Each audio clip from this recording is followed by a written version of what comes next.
Good morning, students. Welcome back. Yesterday we have discussed about the endocrine system, about the hormones, the characteristics of the hormones, and the difference between the chemical coordination and the physical coordination. And today we are going to discuss about the detailed information about the endocrine glands. Detailed information about the endocrine glands we are going to discuss.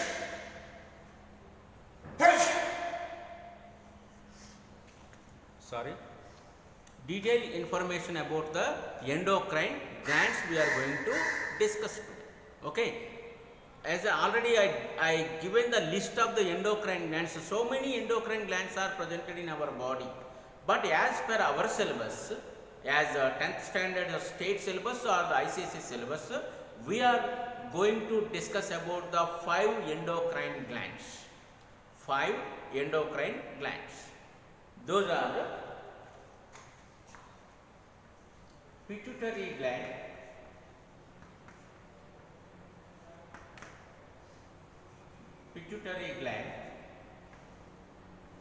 thyroid gland,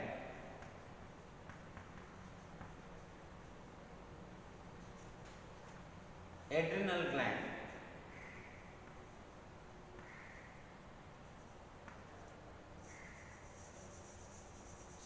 pancreas, adrenal gland,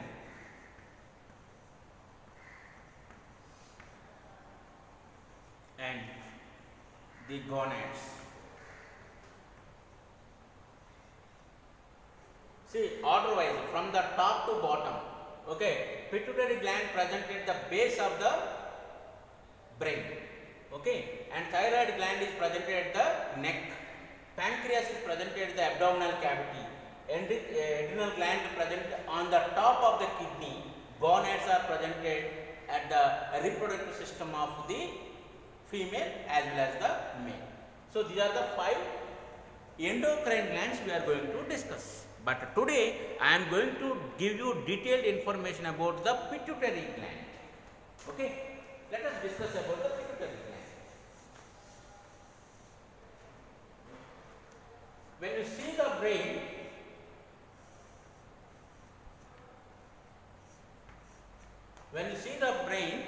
at the base of the midbrain, you might be finding that a structure will be presented. This is the structure. When you take the structure, it's the shape of the structure is like a pea seed, botany, like a pea seed, and the weight of this pituitary gland is 1.5 grams. 1 gram 50 milligrams. That is the weight of this pituitary gland. It is present at the base of the cerebrum and extended towards the midbrain. And it is connected to the hypothalamus in the midbrain. It is connected. Okay. And this is the pituitary gland completely, and it is having the 3 lobes. Actually 2 big lobes and 1 small lobe is presented in this. I think you know about that lobe as well as chamber.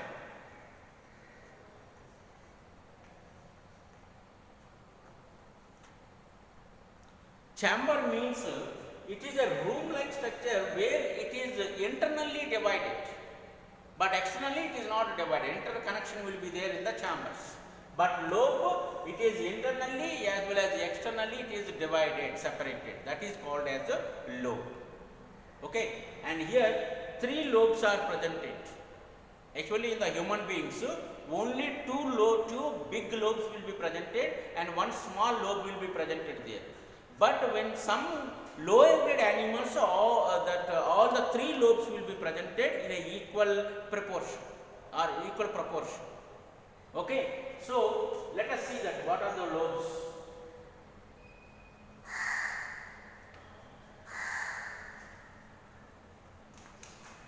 This is the largest lobe which is presented here. This is called as anterior lobe. Anterior lobe. And the small lobe which is directly connected to the hypothalamus. You can see here, directly connected to the hypothalamus. This is called as posterior lobe. Between the anterior lobe and posterior lobe, small canal-like structure is presented here. This is called as intermediate lobe.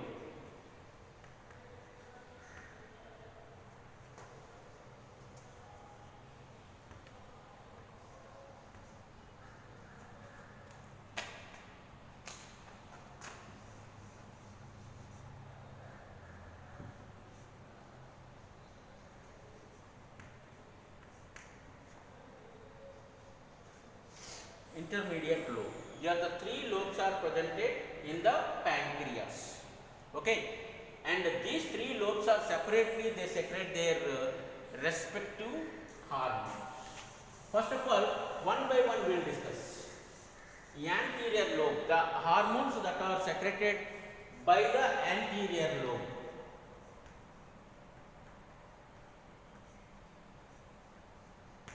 Before learning this one, actually the pituitary gland is called as a master gland of the body. The pituitary gland is called as a master gland of the body. Why it is called as master gland of the body? Because the pituitary gland can control the other endocrine glands or can stimulate the other endocrine glands to secrete their respective hormones.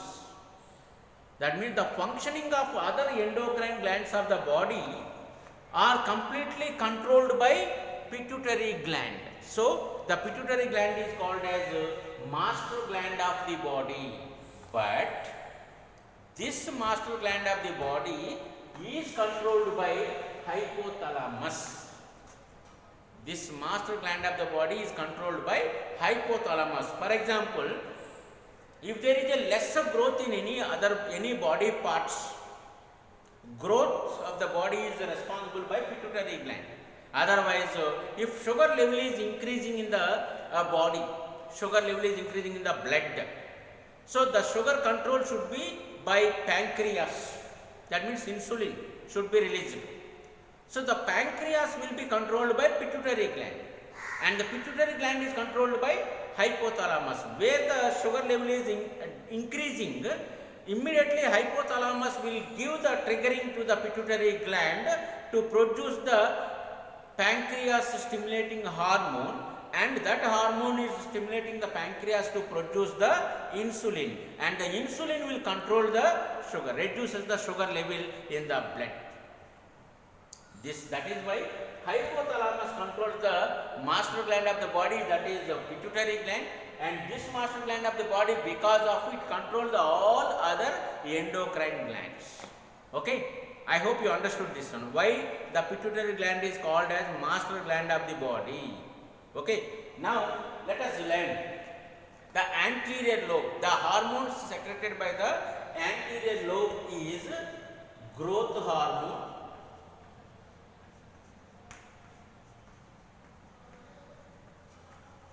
simply we can say GH, TSH, ACTH, LH, FSH. These are the hormones that are secreted by the anterior lobe of the pituitary gland. Anterior lobe of the pituitary gland. These hormones are secreted. Let us learn first one, the growth hormone. The growth and development of the body, whether it is a physical growth or mental growth, whatever the growth and development of the body is depend upon the growth hormone that is secreted by pituitary gland.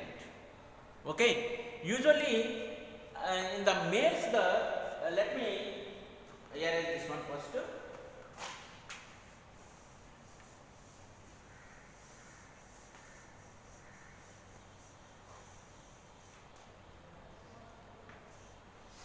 The growth in the males is up to 22 years,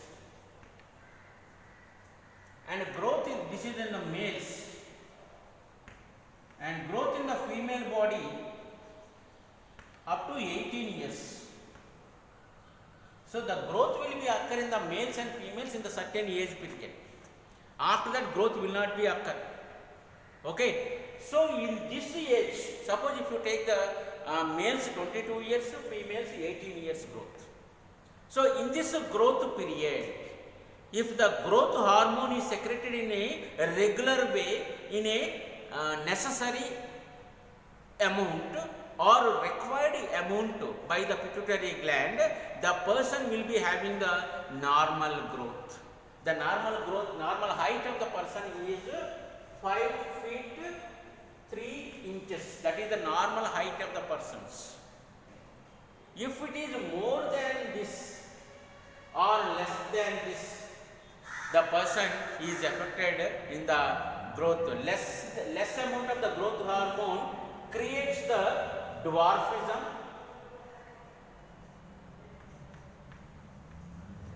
and more amount of the growth hormone in the growth period creates the gigantism.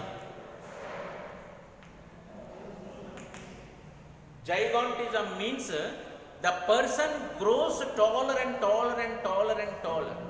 Almost 6, 7, 8 feet she will be growing, or she will be growing. That is the gigantism. This is occur because of the hypersecretion of the growth hormone. Because of hypersecretion. As I told you already yesterday,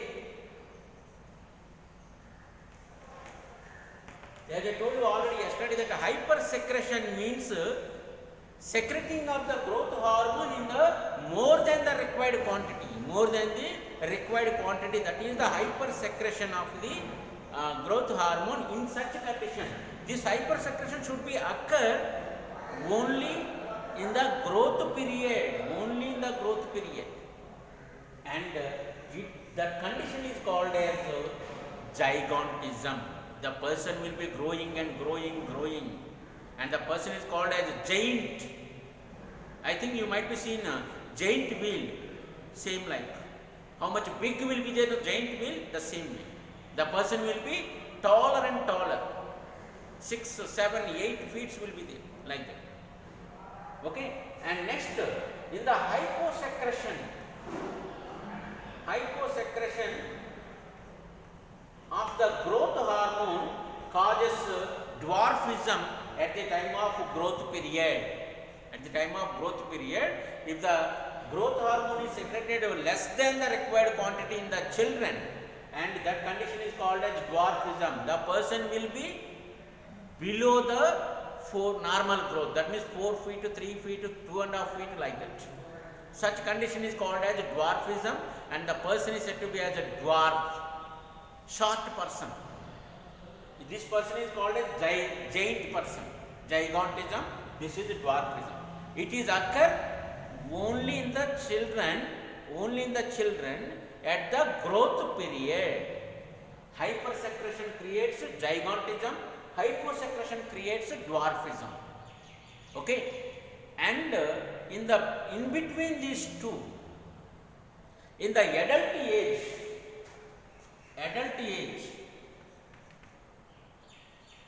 that means between 35 years to 55 years, the adult age. 35 years to 55 years, the adult age. This growth hormone may be secreted in a large quantity. That means hypersecretion of this growth hormone will be occur in the adult people, so that the person in the person's body in the certain places, certain parts will get the double growth. That means the palm size will be increased, the sole size will be increased, the jaws of this mouth, the face will be increased, the size of the ears will be increased, the nose size will be increased. This condition, because of the over secretion of the growth hormone in the adult age, this condition is called as acromegaly.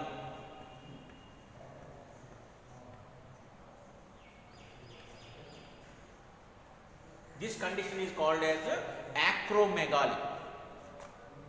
Okay, so that is about the growth hormone. When come to the next, TSH, thyroid stimulating hormone. Thyroid stimulating hormone, TSH. Thyroid stimulating hormone. This is the hormone secreted by the anterior lobe of the pituitary gland, which stimulates, means triggering, activates, triggering means activate the thyroid gland to produce thyroxine. Okay.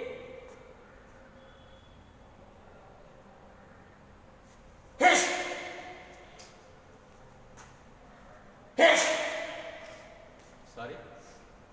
Next, ACTH, adrenocorticotropic hormone.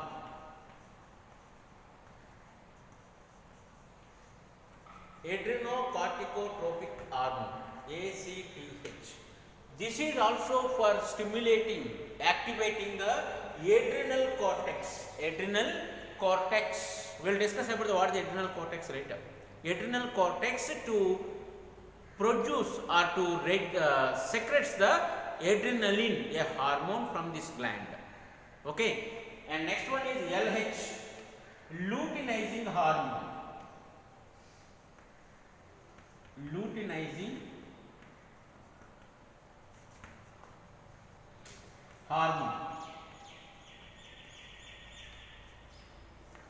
This is also called as prolactin.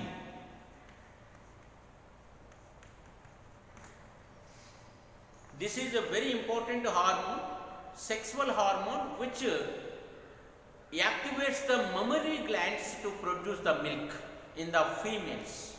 Mammary glands to produce the milk in the females after the childbirth. That is the luteinizing hormone. And next one is FSH, follicle stimulating hormone. Follicle stimulating hormone. FSH, LH, follicle stimulating hormone. In the female reproductive system, there is a structure is called as ovary, where we can find the graphene follicles, and these graphene follicles are activated by this hormone to produce the ova for sexual reproduction.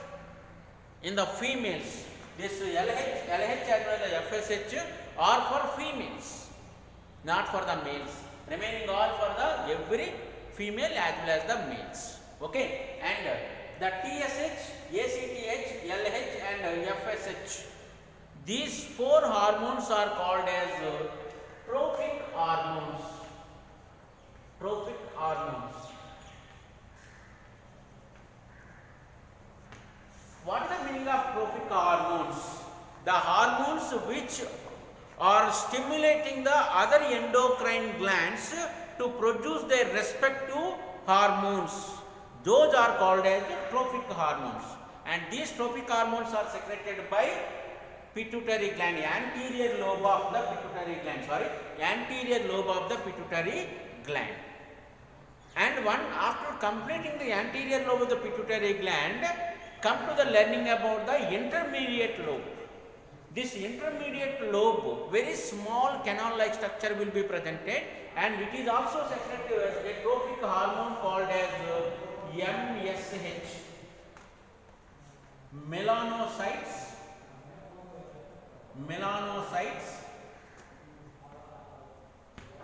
stimulating hormone.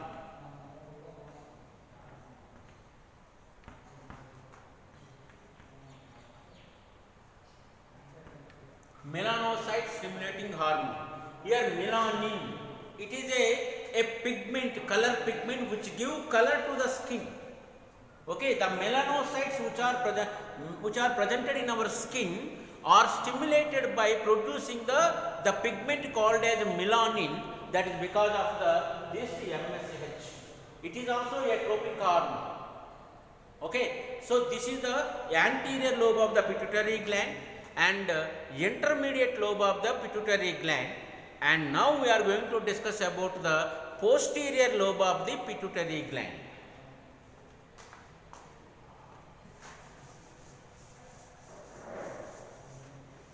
The posterior lobe of the pituitary gland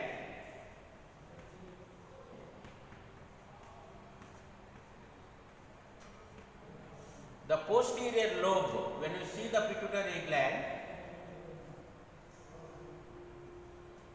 this is the posterior lobe, PL, posterior lobe of the pituitary gland. It is directly connected to the hypothalamus.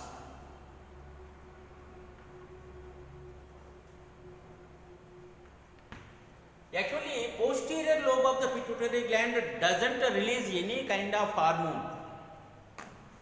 In textbook it is given it is producing the hormones like that. No, it won't produce the any kind of hormone. It won't secrete the any kind of hormone. But as it is connected to the hypothalamus secretes the two hormones. Hypothalamus secretes the two hormones, that is ADH and oxytocin. They are the two hormones are secreted by the hypothalamus, and they are secreted directly into the posterior lobe of the pituitary gland, and they are stored in the posterior lobe of the pituitary gland, and then they are released into the blood. Okay, listen carefully.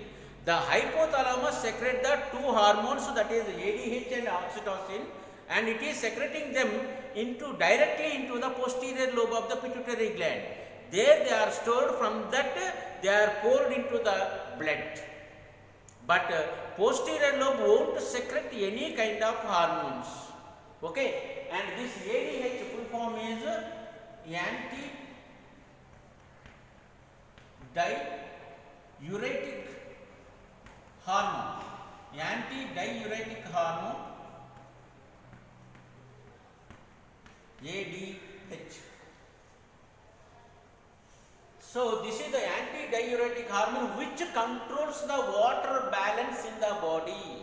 It is also called as vasopressin. It's also called as vasopressin, and it controls the water level, water balance in the body. Hyposecretion of this ADH causes the one kind of disease, that is called as hyperglycemia, and hypersecretion of this ADH causes a disease called as diabetic insipidus. Diabetic means losing of more water in the form of urine. Edema, that condition is called as edema. The person goes continuously for urination and feeling lot of thirsty because he is losing the water from the body. That is called hypoglycemia. No sugar is presented in the urine. It is a tasteless water, completely water will be lost by the body. And this is controlled by ADH. Hyposecretion of the ADH causes the hyperglycemia, that is sugar complaint, diabetes mellitus, and hyposecretion of this ADH causes the hypoglycemia. This is accumulation of the water in the body and losing the lot of water from the body. This is called diabetic insipidus. Okay, and this is about the ADH or vasopressin. And next one is oxytocin. This is for females. At the time of childbirth, At the time of childbirth, the uterus, sorry, yes, the uterus of the female will be gets contracted many times, and so that it pushes the baby to out of the body. For that childbirth, at the time of childbirth, this oxytocin is very much useful for the females. It gives a lot of contractions at the ribs as well as this hip girdle, and contraction of this uterus, the baby will be coming out from the womb in the females. That is, oxytocin is very playing an important role in this. This is a complete detailed information about the pituitary gland. Once again, it is a master gland of the body, but it is controlled by hypothalamus of the brain. Okay, understand?